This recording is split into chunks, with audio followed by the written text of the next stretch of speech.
Foci audio का एक amplifier है। ओपन करते हैं बॉक्स को, देखते हैं BT30D Pro। ये ओपन हो गया बॉक्स, निकाल दिया हमने। पावर सप्लाई का केबल 3 पिन का अर्थ के साथ, एक एंटीना मिल गया, पावर सप्लाई मिल गई 32 वोल्ट 5 एम्पियर का, और उसके बाद मिल गया हमारा एम्पलीफायर। फोसी ऑडियो को आप जानते ही हैं, अपनी फिनिशिंग और वर्कमैनशिप के लिए बहुत ही फेमस है। तो इनकी बिल्ड क्वालिटी ऐसी ही रहती है, काफ़ी तगड़ी बिल्ड क्वालिटी रहती है और फिनिशिंग तो बहुत ही लाजवाब रहती है। इतना अच्छा इसके ऊपर एनोडाइजिंग है, हार्ड एनोडाइजिंग, कि हाथ बिल्कुल सरक रहा है। आइए डिटेल में देखते हैं इस एम्पलीफायर के बारे में। तो फ्रेंड्स, आप देख रहे हैं किस तरीके का ये एम्पलीफायर है, फोसी BT30D Pro। ये एक 2.1 एम्पलीफायर है। ये इसका मैनुअल है, इसमें कुछ डिटेल्स लिखी हुई हैं, क्या क्या कंट्रोल्स वगैरह हैं। इसमें 165 वाट की 2 आउटपुट्स है और 350 वाट की एक आउटपुट है। यानी कि हमारे सैटेलाइट चैनल 165 वाट्स के हैं और सब बूफर चैनल 350 वाट का है 4 ओम पर। लेकिन एक्चुअली में जब हम इसको टीयर डाउन करेंगे तब पता चलेगा कि किस तरीके की आउटपुट ये दे सकता है। बाकी सारा डिटेल्स यहाँ पे दिया हुआ है। ब्लूटूथ 5.0 है और एक काफ़ी सिंपल एम्पलीफायर है, जैसा कि 2.1 एम्पलीफायर एक नॉर्मल होता है। यहाँ पे RCA इन है, गोल्ड प्लेटेड सारे कनेक्टर्स हैं। राइट इन, लेफ्ट इन, यहाँ पे प्री आउट है, यानी कि फुल रेंज का प्री आउट है। अगर आप किसी दूसरे एम्पलीफायर को इसके साथ डेजी चेन करना चाहते हैं तो कर सकते हैं। ये सबका आउटपुट है, ये स्पीकर के आउटपुट है। यहाँ पर एंटीना लगेगा और यहाँ पर आपकी पावर सप्लाई आ जाएगी। पूरी चेसिस एल्युमिनियम की है और स्मॉल फॉर्म फैक्टर है, आप देख सकते हैं मेरे हाथ से। लेकिन इसके साइज़ पर मत जाइए, बहुत ही तगड़ा एम्पलीफायर है ये। इससे पहले कि इसके बारे में हम आज ज़्यादा कुछ बात करें, आइए इसको टीयर डाउन करते हैं। यहाँ पर कुछ स्क्रूज़ हैं, ये एलन की टाइप के, और पीछे भी ऐसे ही हैं। तो इनको खोल के निकालते हैं। दोनों साइड में अलग अलग टाइप के एलन की लगे हुए हैं। इसको निकाल लेते हैं, देखते हैं कि नॉब्स को निकालना पड़ेगा, ये ऐसे ही हो जाता है काम। तो इसको डिसअसेंबल कर दिया है मैंने, और इस साइड से नॉब्स काफ़ी स्ट्रॉन्ग लगे हुए हैं, निकल नहीं रहे थे, इसलिए मैंने इस बैक प्लेट को डिसोल्डर कर दिया। आप लोग ऐसा मत कीजिएगा। अब ये हमारा आगे से आराम से निकल जाएगा। ये देखिए, निकल गया। तो कुछ इस तरीके का बोर्ड है और ये आप जान ही रहे हैं, एल्युमिनियम एक्सट्रूज़न का बना हुआ है और काफ़ी स्ट्रॉन्ग है और काफ़ी अच्छी क्वालिटी का है। फिनिश के बारे में मैं आपको बता ही चुका हूँ। इस एम्पलीफायर के इंटरनल कंस्ट्रक्शन को मैं भी देखना चाहता था, क्योंकि इसके डेटा शीट में या वेबसाइट पे जाएंगे तो लिखा हुआ है कि इसमें 2 TPA 3255 आईसीज़ का यूज़ किया गया है। तो अगर 2 आईसीज़ का यूज़ किया गया है तो काफ़ी पावरफुल ये बोर्ड हो जाएगा, लेकिन उतनी पावर क्लेम नहीं की गई है। यहाँ पर इनपुट पर एक रिले का यूज़ किया गया है। यहाँ पर ब्लूटूथ का हमारा एंटीना ये वाला लगा हुआ था, जो कि मैंने निकाल दिया है, और ये आउटपुट है आपका। आप देख रहे हैं इंडक्टर्स काफ़ी अच्छी क्वालिटी के लगे हुए हैं। सील टाइप के इंडक्टर हैं, ये काफ़ी अच्छी क्वालिटी मानी जाती है इनकी। आईसी की हीट सिंक भी काफ़ी बड़ी है। NE5532 ऑप एम्प लगे हुए हैं यहाँ पर, और पोटेंशियोमीटर स्विच वगैरह की क्वालिटी भी काफ़ी अच्छी है। यहाँ पर एक स्टेप डाउन कन्वर्टर लगा हुआ है। 50 वोल्ट के कैपेसिटर इसमें यहाँ पर लगे हुए हैं, 2200 माइक्रोफेरेड के। आउटपुट का LC फिल्टर सेक्शन काफ़ी अच्छा है, यहाँ पर बड़े बड़े कैपेसिटर लगे हुए हैं। तो मेरा इंटरेस्ट देखने में है कि क्या इसमें एक्चुअली में 2 आईसीज़ का यूज़ किया गया है। बैक साइड में देखने से हमें अंदाज़ा लग जाता है कि 2 आईसी का यूज़ इसमें किया गया है। तो निकालते हैं आईसी को। आप देख सकते हैं यहाँ पे रियली में TPA 3255 की 2 आईसीज़ का यूज़ किया गया है। तो ये तो इस एम्पलीफायर का बहुत ही प्लस पॉइंट हो गया, क्योंकि अगर आप डेटा शीट के हिसाब से देखेंगे तो ये 3255 की एक आईसी भी 600 वाट RMS देती है 10% पे। आइडियल अगर आप कहें तो 480 वाट तक मिलेगा 2 ओम के लोड पर। तो उस हिसाब से बहुत ही स्ट्रॉन्ग बोर्ड ये हो गया।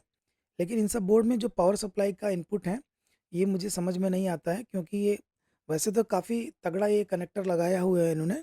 अगर टोटल पावर की बात करें तो 800-900 वाट RMS ये बोर्ड दे सकता है। तो इतनी पावर बहुत होती है, और इतनी पावर देने के लिए काफ़ी मोटी मोटी वायरिंग्स की ज़रूरत पड़ती है।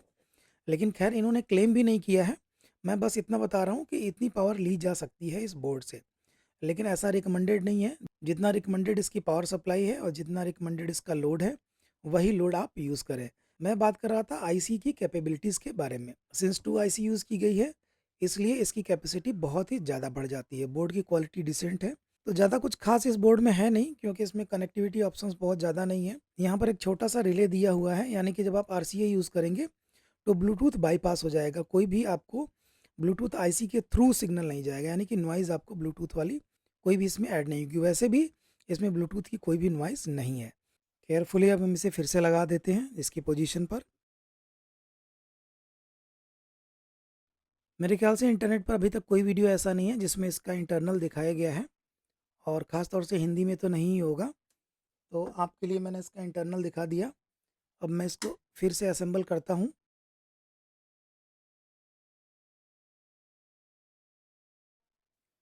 तो एम्पलीफायर हमारा फिर से असेंबल हो चुका है।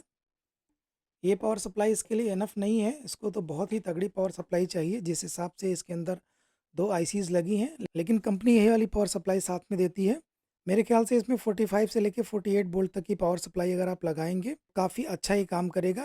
लेकिन आपने देखा कि इसके अंदर 50 वोल्ट का कैपेसिटर लगा हुआ था, तो 48 वोल्ट की सप्लाई देना थोड़ा सा डेंजरस है। 42 वोल्ट तक की दें तो काफ़ी अच्छा रहेगा, अदरवाइज उन कैपेसिटर्स को अपग्रेड करना पड़ेगा। इस पावर सप्लाई की टोटल वोल्टेज जो है 160 वाट है, तो 160 वाट से ज़्यादा की आउटपुट हमें नहीं मिलेगी। तो ऑब्वियसली अगर आप फुल पोटेंशियल इस एम्पलीफायर का लेना चाहते हैं तो आपको पावर सप्लाई को अपग्रेड करना ही करना है। फिलहाल में हम इसी पावर सप्लाई के साथ इसको टेस्ट करते हैं। ऊपर मैंने यहाँ पर लगा दिया, प्लस और माइनस ये हो गया, और ये छोटे जो 100 वाट के स्पीकर हैं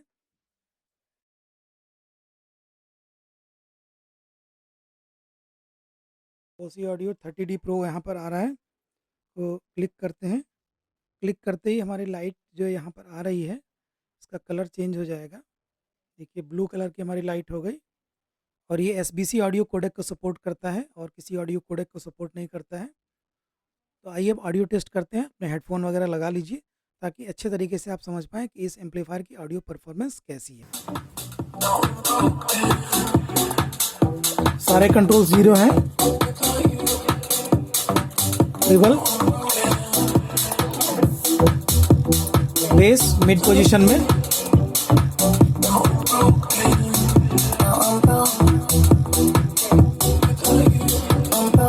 सब volume,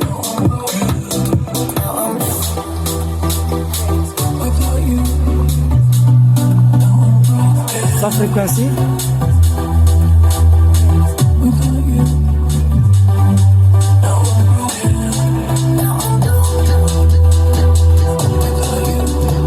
full bass front speaker, full ट्रिबल,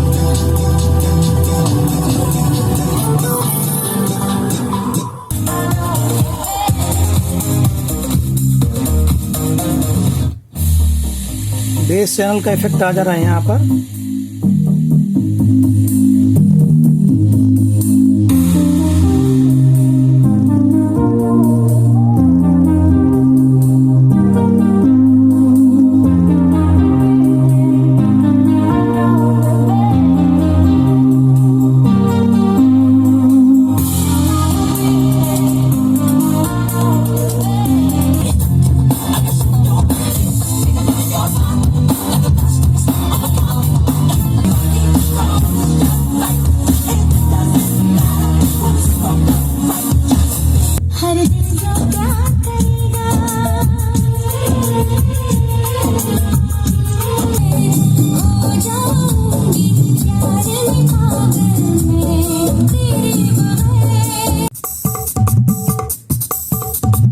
कुछ पैटर्न सुनाते हैं इसमें कॉपीराइट नहीं आएगा।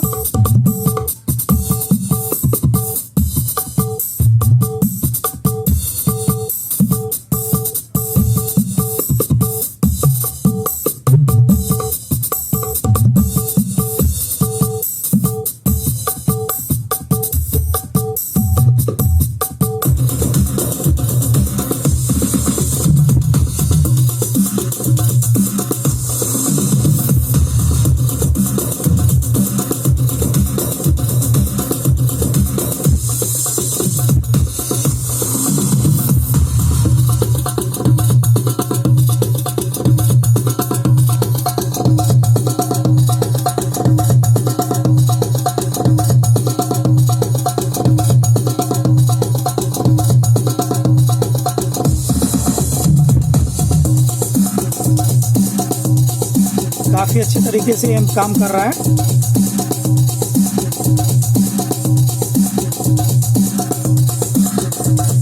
तो फ्रेंड्स आपने देखा काफ़ी अच्छा एम्पलीफायर है, काफ़ी बढ़िया इसकी आवाज़ आ रही है, और हीटिंग वगैरह ज़्यादा नहीं है क्योंकि TPA 3255 काफ़ी पावरफुल आईसी है, और जितनी पावर सप्लाई इसके साथ लगी हुई है उसके हिसाब से बहुत कम लोड है।